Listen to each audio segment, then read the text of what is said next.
Tan. So guys, halagang 800 pesos, meron na tayong pinakamagandang gate. Ang design ng French gate. So, 800 lang po itong gastos namin lahat. Alright. So, yung lock na lang yung kulang niya rito. Tapos ipipit siya sa doon sa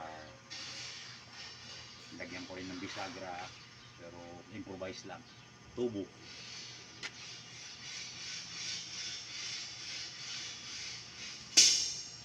Yung kagandahan ho nito kasi mura lang, garantisado, matibay, at saka sulit na bakal yung ginamit natin. Parang kulungan ng kulungan ng baka.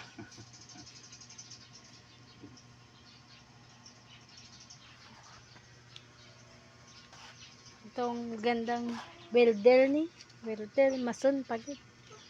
Arawon.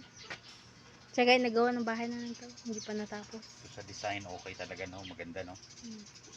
Ganda lang talaga ito. Ano masabi mo? Sobrang ganda. Proud. Oh, very proud my husband. Hala.